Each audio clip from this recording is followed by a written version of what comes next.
Salut à toi, j'espère que tu vas bien. La grande question qui revient, peu importe le niveau des entrepreneurs que j'accompagne aujourd'hui, comment Antoine est-ce que je peux me détacher du regard des autres?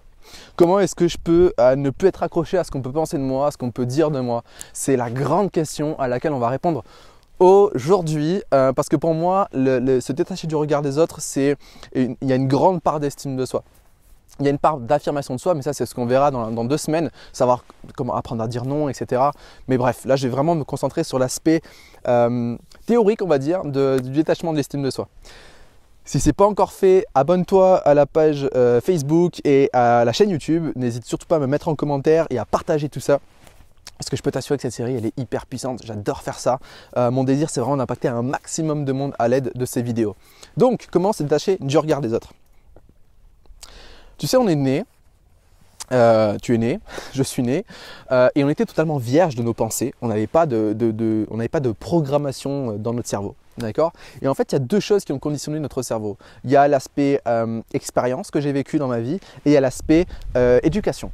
Donc l'éducation, c'est quoi? L'éducation scolaire, l'éducation sociale. Les Français ne pensent pas comme les Espagnols, ni comme les Chinois, ni comme les Américains, pardon. Il y a nos religions aussi, tout ça, ce sont nos éducations, le milieu social, etc., nos amis, qui vont nous éduquer d'une certaine manière. D'accord? Les parents qui nous transfèrent leurs croyances, leurs peurs, leurs espoirs aussi, leurs joies. Et les expériences, c'est ce que je vais expérimenter dans ma vie. Imagine, j'ai 6 ans, et je pars en fait dans ce lac-là, je pars, je fais du canoë et d'un coup, avec mon père, on tombe. Moi, je suis tout jeune et mon cerveau, il n'a qu'un seul but, c'est me faire survivre. Donc, il va se dire, ouh là là là, Antoine, t'es tombé, donc t'as failli mourir. Donc, moi, je vais faire une généralité. Ça, c'est le cerveau reptilien qui parle, le cerveau primitif. Je vais faire une généralité et je vais dire que le canoë est un sport extrêmement dangereux. Et hop, il y a une nouvelle case qui se crée et une case qui nous limite. D'accord?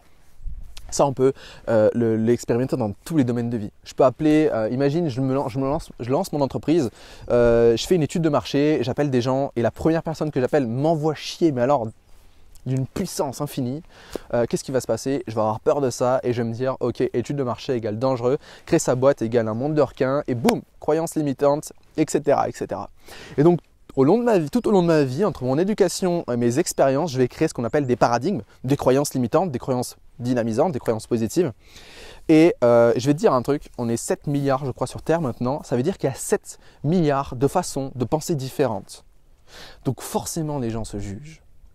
Forcément les gens vont émettre un jugement l'un envers l'autre. Toi aussi tu juges, moi je juge. C'est impossible de ne pas juger. Pourquoi? Parce qu'on a tous des paradigmes et des valeurs différentes.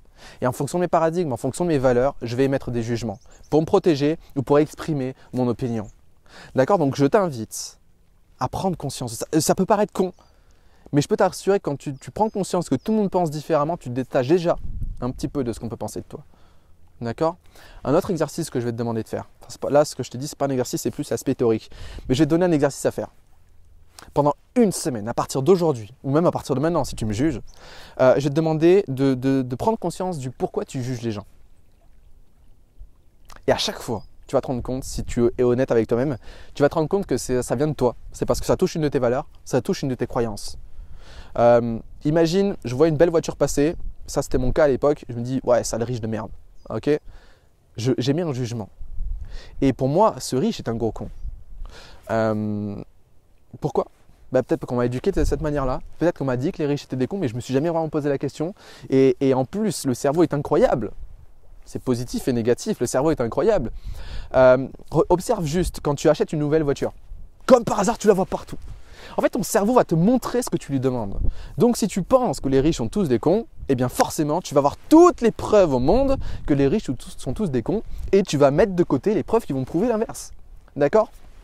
Quand les gens te jugent, c'est que c'est leur problème et ce n'est pas ton problème. Quand tu juges, ce n'est pas le problème des gens, c'est ton problème. D'accord? Je veux que tu prennes conscience de ça.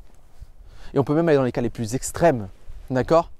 Un terroriste, il pense bien faire. Il a été reprogrammé ici. Dans sa tête, c'est normal ce qu'il fait. Pour nous, ça paraît totalement illusoire. Mais pour lui, c'est normal. Il ne le ferait pas sinon. Parce qu'on agit tous pour notre bien, pour une cause qui nous est forte. D'accord? Moi, j'ai vraiment développé l'art de s'en foutre. Par contre, attention. Si tu es vraiment blessé par quelque chose, imagine tu montes ton entreprise et il y a une personne qui te dit de toute façon tu n'y arriveras jamais. Et là tu te dis putain fais chier, puis pendant une semaine tu te dis fais chier, j'y crois et tout, nana, ça me blesse ce qu'on m'a dit, etc. Pourtant il a tort et tout, mais ça me blesse. Ouais mais si ça te blesse c'est que tu y crois, donc travaille là-dessus. En fait chaque fois qu'on va te juger et que tu es touché, dis-toi c'est génial. Je t'en ai parlé dans une vidéo, c'est une star, c'est une situation temporaire à résoudre. Tu as un pouvoir incroyable en toi et je veux que tu l'utilises pour grandir. En quoi je suis responsable de ce qui vient de se passer, du jugement qu'on vient de m'émettre et en quoi je ne suis pas responsable dans ce qui vient de se passer. Okay, peut-être que j'aurais pas dû parler de mon entreprise à cette personne parce que je savais qu'elle n'était pas entrepreneuse. Mais mon ego a voulu lui dire hey, t'as vu, moi je suis entrepreneur, je vais faire ça, etc. etc. D'accord, on est tous responsables à 1% de ce qui nous arrive. Au minimum, 1%. D'accord, et donc voilà, je t'invite vraiment à prendre conscience de ça et à prendre du recul. Ça demande du temps, il n'y a pas de technique miracle. Hein. Je ne peux pas faire et tu n'as plus peur du regard des autres. Ça m'arrive encore parfois, mais je travaille sans cesse dessus. Je me dis toujours yes, j'ai une cible sur laquelle je peux travailler pour gagner encore et encore et encore et encore en estime de soi. Je peux t'assurer que quand tu découvres la valeur du diamant que tu as en toi, tu ne laisses plus le grand monde y toucher. D'accord? Donc, travaille et retravaille tout ce qu'on a vu jusqu'à aujourd'hui et c'est ce qui va te permettre de développer l'estime de soi. Tu peux me dire ouais mais Antoine c'est chiant, tu me donnes des exercices, tu me dis en plus de les refaire. Moi ça m'arrive, j'ai des clients qui râlent parce qu'ils me disent mais tu m'as déjà fait faire ça et je dis ouais mais tu vas me le refaire. Tu sais c'est pas facile de changer sa vie, ça demande du temps. Si tu as vraiment envie de passer au niveau supérieur, tu le feras. Si tu as du mal à ça, dis-toi c'est quoi la pire des choses qui peut m'arriver si je continue à rester comme ça et la meilleure des choses qui peut m'arriver si je change. Mais je peux t'assurer que si tu fais bien cet exercice-là, eh bien tu vas te bouger pour transformer ta vie. N'hésite surtout pas à t'abonner à la chaîne YouTube, à t'abonner à la page Facebook, à suivre encore cette série de vidéos, à me dire dans les commentaires ce que tu en as pensé et surtout de partager tout ça avec tes proches, avec des entrepreneurs que tu penses ça peut les impacter. Moi, mon but avec cette série-là, c'est d'impacter un maximum de monde parce que je peux t'assurer que les messages que je donne dans ces 100 vidéos sont extraordinaires. J'ai des personnes qui me payent plusieurs milliers d'euros pour avoir ces conseils-là, ces exercices-là. Alors vraiment, partage ça un max et toi, profites-en un maximum. Je te dis à demain pour la dernière vidéo de la semaine et puis voilà. Dans un cadre encore une fois merveilleux, n'oublie surtout pas que tu es une personne extraordinaire. Ciao.